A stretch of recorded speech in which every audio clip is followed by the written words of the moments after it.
saya tutup kafaratul majelis, sedikit melalui mimbar ini saya akan menyampaikan klarifikasi. Karena saya menyampaikan hal tersebut di Masjid Pondok Mutiara juga, maka saya harus mengklarifikasinya di Masjid Pondok Mutiara Sidoarjo.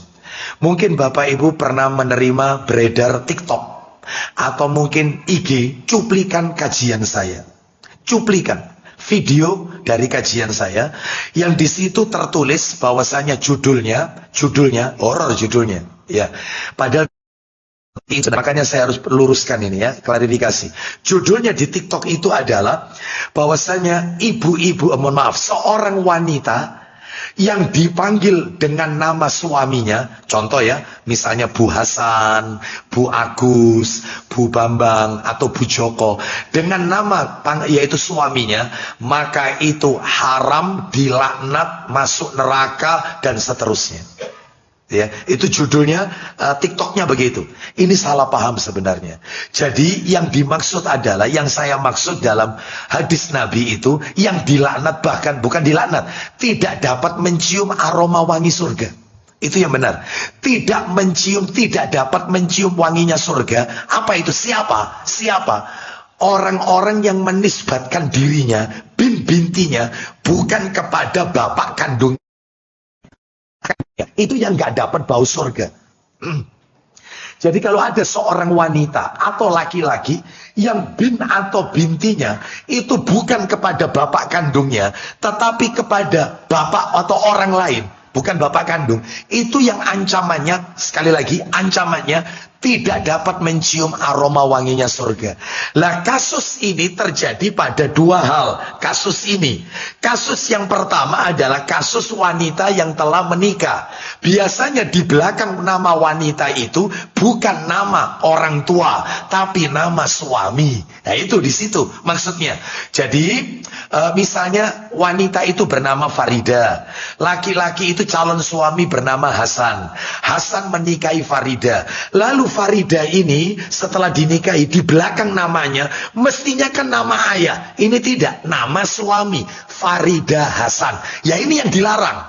Ya ini yang ancamannya itu nggak dapat bau surga. Ya, terus di masyarakat, lah itu saya jelaskan. Di masyarakat yang lebih santer itu, lebih terkenal, dipanggil pakai nama suami, Bu Hasan, Bu Joko. Bukan namanya. Itu nggak masuk di dalam ancaman ini.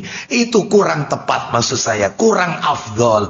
Afdolnya itu ya dipanggil saja nama wanita itu atau pakai nama kunnya. Jadi kalau beredar di masyarakat kita, Bapak Ibu sekalian, ada Bu Hasan, Bu Joko dan seterusnya, itu artinya adalah itu istrinya Pak Hasan, istrinya Pak Joko, bukan anaknya Pak Hasan, bukan anaknya Pak Joko atau anaknya Pak Agus. Maaf ya kalau ada kesamaan nama ini. Mohon maaf ini. Jadi dalam hal ini itu salah ya. Jadi saya tidak pernah mengatakan bahwasanya wanita yang dipanggil dengan nama suami itu langsung dilaknat, masuk neraka dan seterusnya. Enggak, bukan. Yang dapat ancaman nggak dapat bau surga itu adalah yang menisbat. Terus kasus kedua, kalau tadi kan kasus wanita menikah di belakang. Jadi mestinya wanita itu bintinya pakai nama ayah kandungnya. Di belakang namanya itu jangan nama suami. Itu ancamannya berat. Ancamannya itu nggak dapat bau surga. Yang kedua kasus anak adopsi. Biasanya anak itu dari kecil diadopsi, giliran mau menikah, maka kan tidak diketahui ayah kandungnya siapa. Wong anak itu diambil dalam keadaan anak itu dibuang. Kita nggak tahu. Lalu si bapak angkatnya, bapak adopsi, mencantumkan namanya di belakang nama anak ini. Ya itu yang tidak dapat bau. Lah kalau tidak diketahui orang tuanya, siapa anaknya siapa, maka tidak perlu dikasih bin atau binti, cukup namanya toh. Yang menikahkan wali hakim, KUA, bukan orang tua adopsinya, bukan ya. Jadi ini banyak beredar, ini saya luruskan, mohon maaf. Nggak 1-2 kali saya dibuat seperti ini, ya. Termasuk saya pernah mengatakan main comot aja, ya. Entah karena untuk kepentingan duniawi supaya viral, ya. Itu yang aneh-aneh itu ya. Contoh saya pernah mengatakan bahwasanya coba dibuka Al-Maidah ayat 3, sudah. Allah mengharamkan babi, bangkai, ya, binatang yang disembelih tidak menyebut nama Allah, macam-macam lah, dan seterusnya. Anjing disebut nggak di situ? Ada nggak anjing? Nggak ada anjing di situ. 10 yang diharamkan dalam surat Al-Maidah ayat 3. Anjing disebut nggak? Tidak ada kan? Nggak ada. Nah, itu dipotong. Dia disebarkan. Ustadz Abu Aslam menghalalkan daging anjing karena anjing ini cuplikan TikToknya lo. Padahal saya lanjutkan, makanya kalau mau mengambil yang keseluruhan itu ya.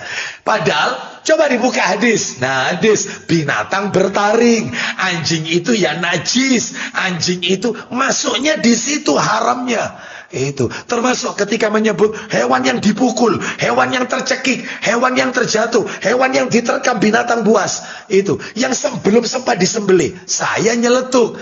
Apa tadi, tolong diulang? Hewan yang dipukul, lele itu diapakan? Lele itu dipukul, langsung dinukil cuplikannya, sebarkan TikTok, nggak boleh makan lele karena dipukul. Ini saya demi Allah tidak ridho. Saya tidak ridho, demi Allah. Saya tidak ridho.